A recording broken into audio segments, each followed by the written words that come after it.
বান কেমন আছো তোমরা সবাই? আশা করছি অনেকটা ভালো আছো, আর আমিও অনেকটাই ভালো আছি।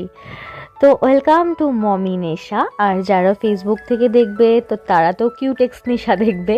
তো যাই হোক, যেখান থেকেই দেখছো সবাই প্লিজ ভিডিওটাকে লাইক শেয়ার করে দিও, আর প্লিজ একটা করে ছোট্ট করে কমেন্ট করে দিও। তো দেখো আজকে শিবরাত্রি, তো মানে আজকে বলতে যেটা আমি যেদিনকে ব্লগটা ছাড়ছি সেদিনকের ব্লগটা আজকে শিবরাত্রির ব্লগ। তো দেখো মা সকাল সকাল বাড়ির পুজো দিয়ে দিয়েছে, মানে গোপুকে পুজো দিয়ে দিয়েছে। এখন আমি শিব ঠাকুরেরটা রেডি করবো আর কি। তো দেখো আমি জলটা রেডি করছি, আর আমি ফুল বেলপাতা এসব মোটামুটি কিছু কিছু জিনিস আমি কালকেই তুলে রেখেছিলাম। আর প্রত্যেকবারের ন্যায় বিয়ের পর থেকে এখন তো আমি শিবরাত্রির জিনিসগুলো রেডি করি।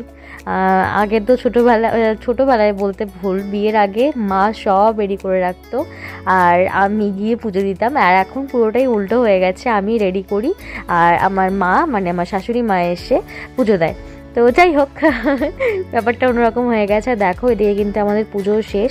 তো বাড়ির পুজোটা একটু তাড়াতাড়ি দিলাম, তার কারণ হচ্ছে আমরা যাবো একটু মাসি বাড়ি, মানে মাসির শাশুড়ির বাড়ি। ওখানে পুজো হয়, বড় শিব ঠাকুর আছে, তো ব্রাহ্মণ দিয়েই পুজো হয়। তো যেহেতু ওখানে ব্রাহ্মণ দিয়ে পুজো হবে, তো ব্রাহ্মণ 1:30 নাগাদ আসবে, তো ওই জন্য আমরা বাড়ির পুজোটা একটু তাড়াহুড়ো করেই দিলাম। তো আমি যাই হোক, ভুল ত্রুটি আমি জানি না, ভুল ত্রুটি তোমরা সবাই একটু বলো।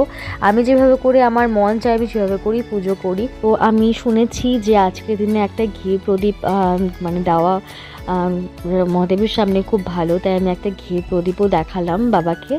আর এই দেখো আমাদের বাবান সোনা ঘুমিয়েছিল, বাবান সোনাও চলে এসেছে, আর বাবান সোনা জল ঢেলে কিন্তু প্রদীপও দেখাচ্ছে, আর দেখো উলুলুলুও দিচ্ছে। তো এই দেখো আমরা রেডির ভিডিও দিতে পারলাম না, কারণ বাবান খুব দুষ্টুমি করছিল। তো ওকে নিয়ে রেডি সেডি বুঝতেই পারো, দেখো মোটামুটি যা যা নেওয়ার নিয়ে নিয়েছি। আর আমাদের পাড়া থেকে আর একটা কাকিও যাচ্ছে, কাকি ছেড়ে যাচ্ছে, ওরা যাবে মহাকাল বাড়িতে, মানে আমাদের এখানে একটা শিব মন্দির আছে, বড় শিব মন্দির, তো সেখানে যাবে। তো আমিও ভেবেছি যাবো সন্ধ্যাবেলা, তো দেখা যাক, প্ল্যানটা নষ্টও হতে পারে, ঠিক নেই, দেখা যাক কি হয়। আগে তো সেখানে যাই, তারপরে সন্ধ্যাবেলা যেতে পারি যদি আমার শরীর খারাপ না লাগে। তারপরে দেখো আমরা এই যে পৌঁছেও গেছি, আর এটা একটা চুটকি ছোনা মা, এটা হচ্ছে আমার এক ননাসির মানে মাসি শাশুড়ির মেয়ের মেয়ে। তো খুবই পুচকি আর খুবই কিউট। এদিকে দেখো ভোগ রান্না হচ্ছে, ব্রাহ্মণ এখনও আসেনি, আর বাবান তো পুচকিটাকে পেয়ে খুবই খুশি, ও তো সব সময় খালি ওর সাথেই খেলেছে। আর দেখো ও একটু কাশছিল দেখে ও বাবান আবার মাথায় আবার থাপড়াচ্ছিল শার্ট করে। এদিকে দেখো নতুন বউ, আর এই যে হচ্ছে আমাদের শিব মন্দির, আর এই আমাদের বাবা ভোলেনাথ। তো এই দেখো ব্রাহ্মণ চলে এসেছে, আর এদিকে ব্রাহ্মণ পায়েস রান্না করছে, এদিকে খিচুড়িও হয়ে গেছে, যদিও খিচুড়িটা ভোগে দেবে না, পায়েসটা দেবে।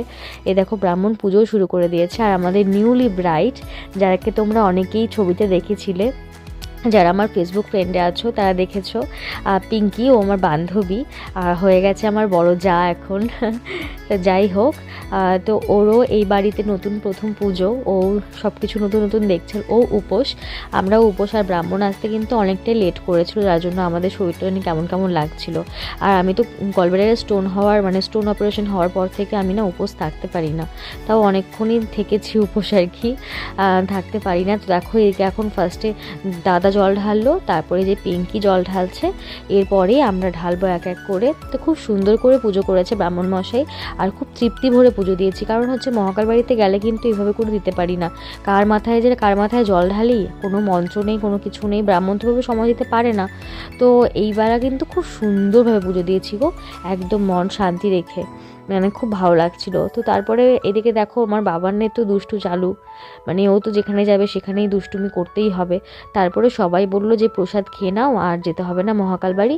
তো আমি ভেবেছিলাম রাত্রিবেলা এক সিদ্ধ ভাত খাবো, কিন্তু যাই হোক খেয়ে নিয়েছি আমি খিচুড়ি প্রসাদ। এইবার আর থাকতে পারিনি সেভাবে করে। আর দেখো রাত্রিবেলা আমরা আরেকটা শিব মন্দিরে গেছিলাম।